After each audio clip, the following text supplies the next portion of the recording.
الحمد للہ رب العالمین والصلاة والسلام علی خاتم النبیین اما بعد فاعوذ باللہ من الشیطان الرجیم بسم اللہ الرحمن الرحیم أتأمرون الناس بالبر وتنسون أنفسكم وأنتم تتلون الكتاب أفلا تعقلون۔ ترجمہ: کیا تم لوگوں کو بھلائی کا حکم دیتے ہو اور اپنے آپ کو بھولتے ہو، حالانکہ تم کتاب پڑھتے ہو؟ تو کیا تمہیں عقل نہیں؟ اتأمرون الناس بالبر، کیا تم لوگوں کو نیکی کا حکم دیتے ہو؟ تفسیر صراط الجنان میں ہے، یہ آیت مبارکہ ان یہودی علماء کے بارے میں ہے جن سے ان کے مسلمان رشتہ داروں نے دین اسلام کے متعلق دریافت کیا تو انہوں نے کہا تم اس دین پر قائم رہو، محمد صلی اللہ تعالی علیہ وسلم کا دین حق اور کلام سچا ہے۔ یہ ان یہودیوں کے حق میں نازل ہوئی جنہوں نے مشرکین عرب کو حضور اقدس صلی اللہ تعالی علیہ وسلم کے مبعوث ہونے کی خبر دی تھی اور حضور پرنور صلی اللہ تعالی علیہ وسلم کی پیروی کرنے کی ہدایت کی تھی۔ پھر جب نبی پاک علیہ الصلوۃ والسلام مبعوث ہوئے تو یہ ہدایت کرنے والے حسد سے خود کافر ہو گئے، تو انہیں فرمایا گیا کہ لوگوں کو نیکی کا حکم دیتے ہو اور خود کو بھلاتے ہو۔ یاد رہے، اس آیت کا شان نزول خاص ہونے کے باوجود حکم عام ہے، اور ہر نیکی کا حکم دینے والے کے لیے اس میں تازیانہ عبرت ہے۔ قول و فعل کے تضاد کا نقصان۔ یہاں ایک بات ذہن نشین رکھیں کہ معمولی فساد اس وقت بہت بڑے فتنے اور تباہی کی شکل اختیار کر لیتا ہے جب اس کا ارتکاب کرنے والے خود وہ لوگ ہوں جو دوسروں کو تو بھلائی کا حکم دیتے ہوں، لیکن جب ان کے عمل سے پردہ اٹھے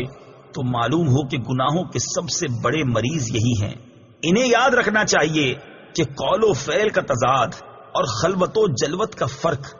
دنیا و آخرت دونوں کے لیے بہت نقصان دہ ہے۔ دنیا میں تو یہ اس قدر نقصان دہ ہوتا ہے کہ ایک مرتبہ کسی کے متعلق یہ تضاد ثابت ہو جائے تو لوگ زندگی بھر اسے منہ لگانا پسند نہیں کرتے، بلکہ ایسوں کے عمل کو دیکھ کر نہ جانے کتنے لوگ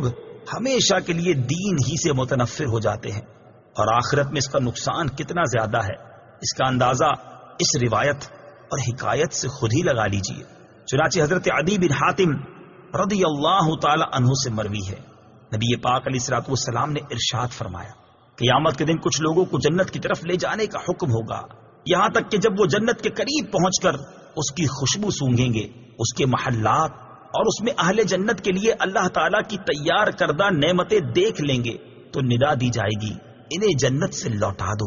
کیونکہ ان کا جنت میں کوئی حصہ نہیں۔ یہ ندا سن کر وہ ایسی حسرت کے ساتھ لوٹیں گے کہ اس جیسی حسرت کے ساتھ ان سے پہلے لوگ نہ لوٹے ہوں گے۔ پھر وہ عرض کریں گے، یا رب عز و جل، اگر تو اپنا ثواب اور اپنے اولیاء کے لیے تیار کردہ نعمتیں دکھانے سے پہلے ہی ہمیں جہنم میں داخل کر دیتا تو یہ ہم پر زیادہ آسان ہوتا۔ اللہ تعالیٰ ارشاد فرمائے گا، میں نے ارادتاً تمہارے ساتھ ایسا کیا ہے، اور اس کی وجہ یہ ہے کہ جب تم تنہائی میں ہوتے تو بڑے بڑے گناہ کر کے میرے ساتھ اعلان جنگ کرتے، اور جب لوگوں سے ملتے تو عاجزی و انکساری کے ساتھ ملتے تھے۔ تم لوگوں کو اپنی وہ حالت دکھاتے تھے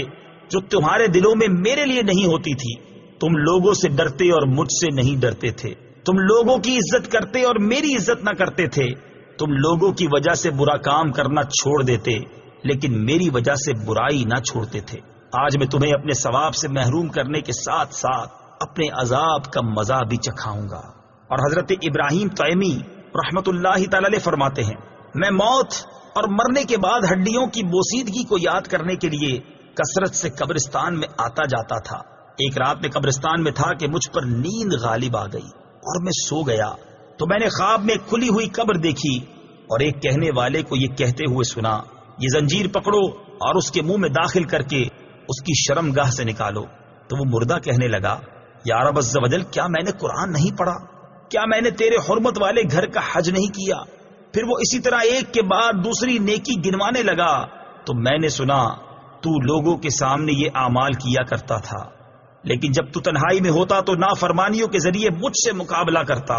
اور تم نے میرا کچھ خیال نہ کیا۔ بے عمل بھی نیکی کی دعوت دے،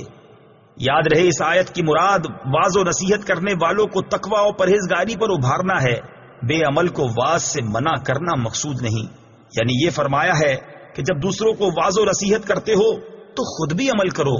یہ نہیں فرمایا کہ جب عمل نہیں کرتے تو واعظ و نصیحت کیوں کرتے ہو، کیونکہ عمل کرنا ایک واجب ہے اور دوسروں کو برائی سے روکنا دوسرا واجب ہے۔ اگر ایک واجب پر عمل نہیں تو دوسرے سے کیوں روکا جائے؟ حضرت انس بن مالک رضی اللہ تعالیٰ عنہ فرماتے ہیں، ہم نے عرض کی یا رسول اللہ صلی اللہ تعالیٰ علیہ وسلم، ہم اس وقت تک دوسروں کو نیک اعمال کرنے کی دعوت نہ دیں جب تک ہم خود نیک اعمال نہ کرنے لگ جائیں، اور ہم اس وقت تک لوگوں کو برے کاموں سے منع نہ کریں جب تک ہم خود تمام برے کاموں سے رک نہ جائیں۔ حضور اقدس صلی اللہ تعالیٰ علیہ وسلم نے ارشاد فرمایا، ایسا نہ کرو بلکہ تم نیک اعمال کرنے کا حکم دو، اگرچہ تم خود تمام نیک اعمال نہیں کرتے، اور برے اعمال کرنے سے منع کرو اگرچہ تم تمام برے اعمال سے باز نہیں آئے۔ وَاسْتَعِينُوا بِالصَّبْرِ وَالصَّلَاةِ وَإِنَّهَا لَكَبِيرَةٌ إِلَّا عَلَى الْخَاشِعِينَ الَّذِينَ يَظُنُّونَ أَنَّهُم مُّلَاقُو رَبِّهِمْ وَأَنَّهُمْ إِلَيْهِ رَاجِعُونَ۔ ترجمہ، اور صبر اور نماز سے مدد حاصل کرو، اور بے شک نماز ضرور بھاری ہے مگر ان پر جو دل سے میری طرف جھکتے ہیں، جنہیں یقین ہے کہ انہیں اپنے رب سے ملنا ہے اور انہیں اسی کی طرف لوٹ کر جانا ہے۔ وَاسْتَعِينُوا بِالصَّبْرِ وَالصَّلَاةِ، اور صبر اور نماز سے مدد حاصل کرو۔ تفسیر صراط الجنان میں ہے، اس آیت کی ایک تفسیر یہ ہے کہ اس سے پہلی آیت میں بنی اسرائیل کو سید المرسلین صلی اللہ تعالی علیہ وسلم پر ایمان لانے، ان کی شریعت پر عمل کرنے، سرداری ترک کرنے اور منصب و مال کی محبت دل سے نکال دینے کا حکم دیا گیا، اور اس آیت میں ان سے فرمایا جا رہا ہے کہ اے بنی اسرائیل، اپنے نفس کو لذتوں سے روکنے کے لیے صبر سے مدد چاہو، اور اگر صبر کے ساتھ ساتھ نماز سے بھی مدد حاصل کرو تو سرداری اور منصب و مال کی محبت دل سے نکالنا تمہارے لیے آسان ہو جائے گا۔ بے شک نماز ضرور بھاری ہے، البتہ ان لوگوں پر بھاری نہیں جو دل سے میری طرف جھکتے ہیں۔ دوسری تفسیر یہ ہے کہ اے مسلمانوں، تم رضائے الہی کے حصول اور اپنی حاجتوں کی تکمیل میں صبر اور نماز سے مدد چاہو۔ سبحان اللہ، کیا پاکیزہ تعلیم ہے! صبر کی وجہ سے قلبی قوت میں اضافہ ہے،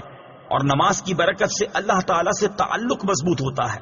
اور یہ دونوں چیزیں پریشانیوں کو برداشت کرنے اور انہیں دور کرنے میں سب سے بڑی معاون ہیں۔ انہا لکبیرۃ الا علی الخاشعین، بے شک نماز ضرور بھاری ہے مگر ان پر جو دل سے میری طرف جھکتے ہیں۔ تفسیر صراط الجنان میں ہے، آیت کے اس حصے اور اس کے بعد والی آیت کا خلاصہ یہ ہے کہ گناہوں اور خواہشات سے بھرے ہوئے دلوں پر نماز بہت بوجھل ہوتی ہے، اور عشق و محبت الہی سے لبریز اور خوف خدا سے جھکے ہوئے دلوں پر نماز بوجھ نہیں بلکہ نماز ان کے لیے لذت و سرور اور روحانی و قلبی معراج کا سبب بنتی ہے۔ اور یہ وہ لوگ ہیں جو اپنے رب عز و جل سے ملاقات پر یقین رکھتے ہیں اور اس مولا کریم کے دیدار کی تڑپ رکھتے ہیں۔ اس میں بشارت ہے کہ آخرت میں مومنین کو دیدار الہی کی نعمت نصیب ہوگی، نیز اللہ تعالیٰ سے ملاقات اور اس کی طرف رجوع میں ترغیب و ترہیب دونوں ہیں، اور ان دونوں کو پیش نظر رکھنا نماز میں خشوع پیدا ہونے کا ذریعہ ہے۔ گویا نماز میں خشوع و خضوع قائم رکھنے کا حکم بھی دیا اور اس کے حصول کا طریقہ بھی بتا دیا۔ صدق اللہ